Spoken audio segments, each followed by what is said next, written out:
नमस्कार, मैं अर्पित आप सभी का स्वागत करता हूं आपके इस पसंदीदा प्रोग्राम गुड लक टिप्स में। दोस्तों, हमारी हमेशा कोशिश रहती है आपको नई जानकारी देने की और हर रोज लेकर आते हैं हम आपकी समस्या के समाधान। आज फिर कुछ नई जानकारी के साथ रहेंगे हम आप सभी के साथ आपके इस खास प्रोग्राम गुड लक टिप्स में।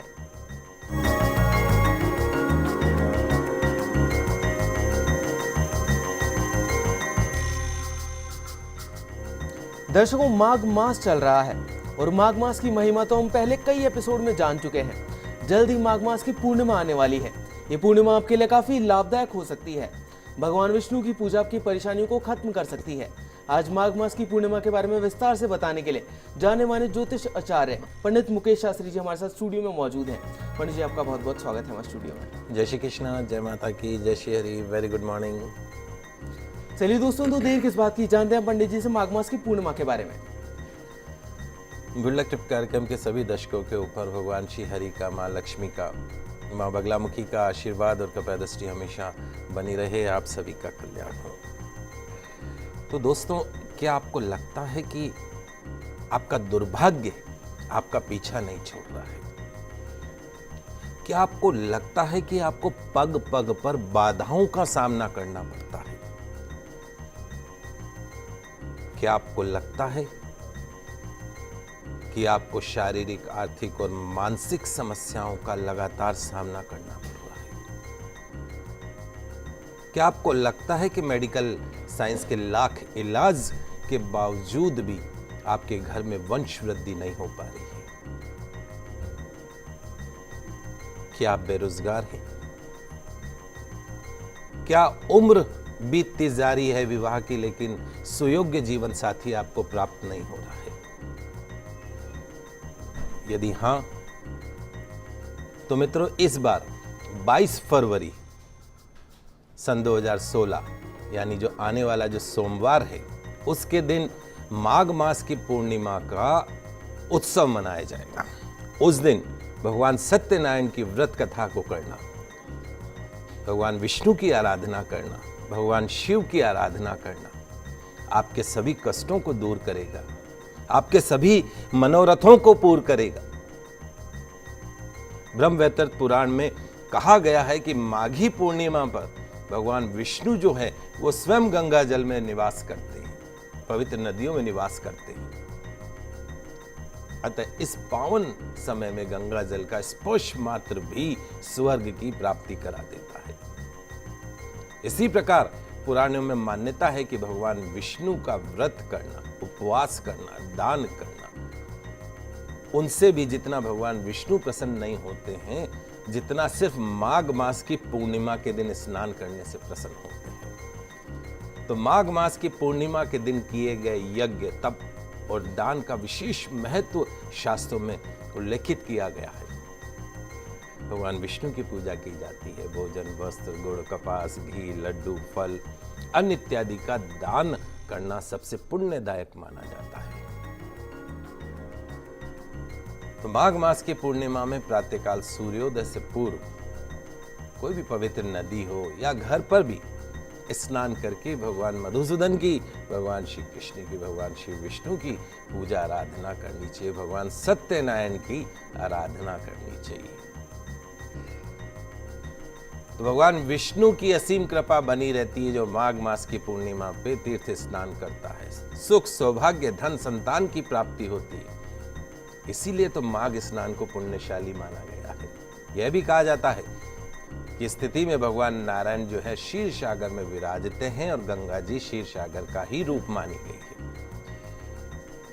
धार्मिक मान्यता तो ये कहती है कि माघी पूर्णिमा में स्नान करने से सूर्य और चंद्रमा से जनित जो दोष है उनसे मुक्ति प्राप्त हो जाती है। यदि आपको अपने निवास स्थान घर पर ही माघ स्नान करना हो, पूर्णिमा का स्नान करना हो, तो सबसे पहले तीर्थराज प्रयाग का स्मरण करें, उनका आह्वान करें। उसके बाद वो जो आपने बाल्टी जो जल की भर रखी है उसमें सभी तीर्थों का आह्वान करें। ये देवता इतने सरल हैं कि जैसे हम उनका आह्वान करते हैं वो आके उस जगह पे विराजमान हो जाते हैं। तो सभी प्रकार के तीर्थों का आह्वान करें। उस जल के अंदर काले तिल डाल दें, आंवला चूर्ण डाल दें, थोड़ा गंगा जल डाल दें, फिर स्नान करें। स्नान करने के बाद में भगवान सूर्य को अर्घ्य प्रदान करें। तो ध्यान रखिएगा, सोमवार को घड़ी में अलार्म लगा के रख लीजिएगा, सुबह जल्दी उठना है और उठ के स्नान करना है, सूर्य भगवान को अर्घ्य प्रदान करना है। उसके बाद अपने इष्ट देव का, भगवान शिव का, भगवान विष्णु का पूजन करना है।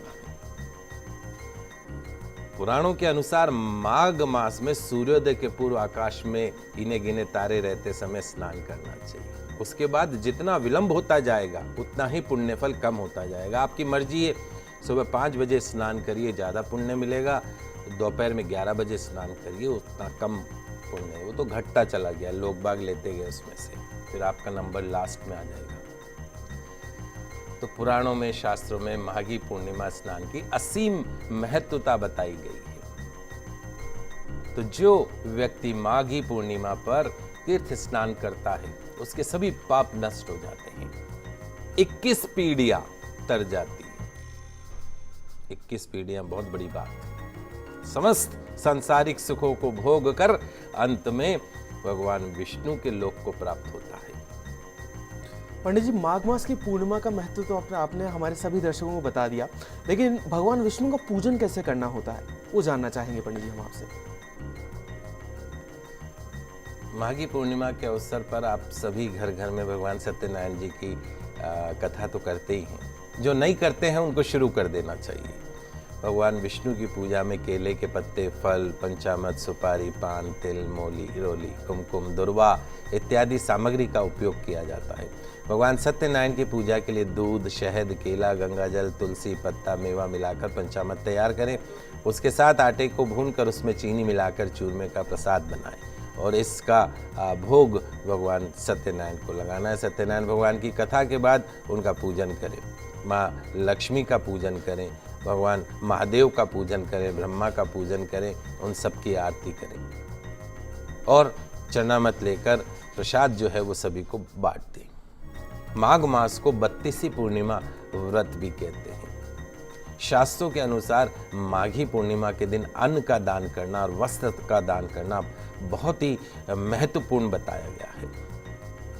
इस तिथि को स्नान के पश्चात भगवान विष्णु की पूजा की जाती है। श्री हरि की पूजा के पश्चात यथासंभव अन्नदान किया जाता है अथवा भूखों को भरपेट भोजन करवाया जाता है।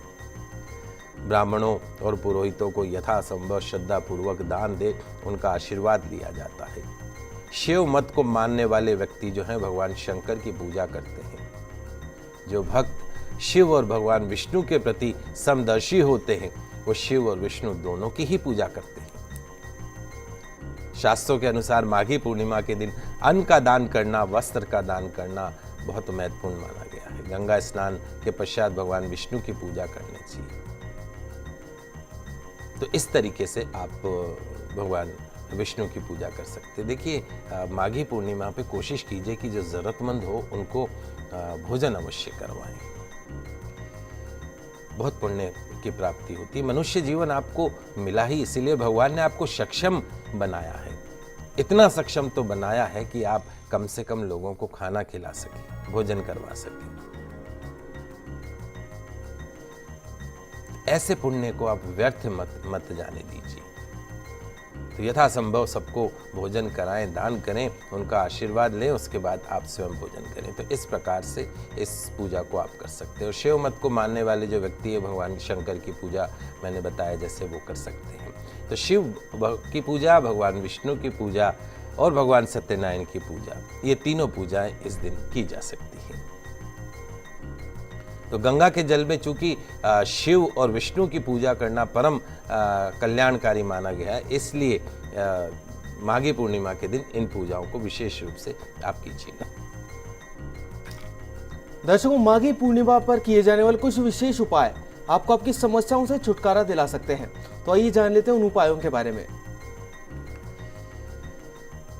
आइए मैं अब आज आपको बताता हूँ माघी पूर्णिमा पर किए जाने वाले कुछ विशेष उपाय। लिखते जाइएगा कागज पेन उठा के। शास्त्रों के अनुसार प्रत्येक पूर्णिमा के दिन सुबह, प्रत्येक पूर्णिमा के दिन, हर पूर्णिमा पे कर सकते हैं। माघी पूर्णिमा में तो करना ही करना है, उसके बाद में भी हर पूर्णिमा पे कर सकते हैं। लगभग 10 बजे के आसपास सुबह का जो पूर्वाह्न का जो समय होता है, पीपल के वृक्ष पर माँ लक्ष्मी का आगमन माना गया है। कहते हैं कि जो व्यक्ति पूर्णिमा के दिन सुबह उठकर नित्य कर्मों से निवृत्त होकर पीपल के पेड़ पर कुछ मीठा रखकर, मीठा जल अर्पण करके, धूप अगरबत्ती जलाकर माँ लक्ष्मी का पूजन करता है और माता लक्ष्मी को अपने घर पर निवास करने के लिए आमंत्रित करता है, उस व्यक्ति पर, उस जातक पर माँ लक्ष्मी की कृपा सदा बनी रहती है। तो पूर्णिमा पर पीपल के वृक्ष की पूजा करना मत भूलिएगा, माँ लक्ष्मी को आमंत्रित करना मत भूलिएगा और उसके साथ साथ में इतनी बड़ी गलती मत कर जाइएगा क्योंकि उस दिन भगवान विष्णु का भी वास रहता है। पीपल तो साक्षात भगवान विष्णु का वास है, तो लक्ष्मी जी को तो आमंत्रित कर दे और भगवान विष्णु को नहीं बुलाएं, ऐसा गलत काम मत कीजिएगा, तो दोनों को आमंत्रित कीजिएगा। दूसरा उपाय, पूर्णिमा के दिन सुबह के समय हल्दी में थोड़ा सा पानी डालकर उससे घर के मुख्य दरवाजे पर ओम लिख दीजिए या स्वस्तिक का चिन्ह बना दीजिए। निश्चित तौर पे आपके घर में शुभता प्रवेश करने लगेगी और उसके साथ में जितना भी जो आपका दुर्भाग्य है वो आपके घर के दरवाजे के बाहर खड़ा हो जाएगा और सौभाग्य जो है वो घर के अंदर प्रवेश करने लगेगा। तीसरा महत्वपूर्ण उपाय, प्रत्येक पूर्णिमा को, माघी मास की पूर्णिमा के लिए विशेष और बाकी सभी पूर्णिमा के लिए, चंद्रमा के उदय होने के बाद खीर बनाकर माँ लक्ष्मी जी को उसका भोग अवश्य लगाएं, फिर उसे प्रसाद के रूप में वितरित करें। निश्चित तौर पर फाइनेंशियल जो क्राइसिस हैं उनसे आपको मुक्ति मिलेगी। प्रत्येक पूर्णिमा के दिन सुबह के समय घर के मुख्य दरवाजे पर आम के ताजे पत्तों से बनाया हुआ तोरण अवश्य बांधें। वो एक मोली में पत्ते बांध के जिसको तोरण का रूप दे देते हैं, झालर, तो वो पूर्णिमा के दिन आपको बांध देनी चाहिए। उससे भी आपके घर में शुभता का वातावरण बनता है। पांचवा, यदि आप चाहते हैं कि आपका जो वैवाहिक जीवन है वो सुखमय बना रहे, प्रेम पूर्वक बना रहे, तो लंबे और प्रेम से भरे दाम्पत्य जीवन के लिए पूर्णिमा और अमावस तिथि को कभी भी शारीरिक संबंध नहीं बनाने चाहिए। इन चीजों का विशेष रूप से ध्यान रखिएगा। छठा, पूर्णिमा के दिन किसी भी प्रकार की तामसिक वस्तुओं का सेवन नहीं करना चाहिए। जुए, शराब, नशे, इनसे दूर रहे और क्रोध और हिंसा से भी दूर रहना है। और भूल के भी ऐसी जो पवित्र तिथियां हैं उस दिन कम से कम अपने घर के बड़े बुजुर्गों अथवा किसी भी स्त्री से भूल कर भी अपशब्द नहीं बोलने हैं, उनका अपमान नहीं करना है। सातवां, पूर्णिमा के दिन विशेष तौर पर भगवान शिव की आराधना करें। शिवलिंग पर शहद, कच्चा दूध अर्पण करें, बिलपत्र अर्पण करें, शमीपत्र अर्पण करें, फल अर्पण करें। निश्चित तौर पे भगवान शिव की सदैव कृपा बनी रहती है। आठवां, सफल दाम्पत्य जीवन के लिए प्रत्येक पूर्णिमा को पति पत्नी में कोई भी एक जना चंद्रमा को कच्चे दूध का अर्ध अवश्य प्रदान करे और दोनों चाहें तो दोनों भी एक साथ दे सकते हैं। निश्चित तौर पे यदि पूर्णिमा के दिन पति पत्नी दोनों चंद्रमा को कच्चे दूध का अर्थ प्रदान करते हैं तो उनके दाम्पत्य जीवन में मधुरता बनी रहती है। वैसे तो सभी पूर्णिमाओं का महत्व बताया गया, लेकिन कार्तिक मास की पूर्णिमा हो, माघ मास की पूर्णिमा हो, शरद पूर्णिमा हो, गुरु पूर्णिमा हो, बुध पूर्णिमा हो, ये विशेष मानी जाती। तो इस बार की जो पूर्णिमा है वो माघी पूर्णिमा है। ये जो माघी पूर्णिमा है, इस दिन अगर आप विधि विधान से भगवान विष्णु का पूजन करते हैं, शिव का पूजन करते हैं, तीर्थ स्नान करते हैं, दान करते हैं, तो निश्चित तौर पे आपकी सभी प्रकार की जो शारीरिक, आर्थिक, मानसिक जो समस्याएं हैं उनसे आपको मुक्ति मिलेगी। पग पग पर आ रही बाधाओं से आपको मुक्ति मिलेगी। आपका जो दुर्भाग्य है वो सौभाग्य में बदलेगा। आपके घर में जो रुके हुए जो मांगलिक कार्य हैं वो शुरू हो जाएंगे। आपके बच्चियों को, आपके संतानों को सुयोग्य जीवन साथी की प्राप्ति होगी। तो इस बार की जो माघी पूर्णिमा है उसको व्यर्थ मत जाने दीजिएगा। उस दिन व्रत उपवास करके, स्नान करके दान धर्म अवश्य कीजिएगा।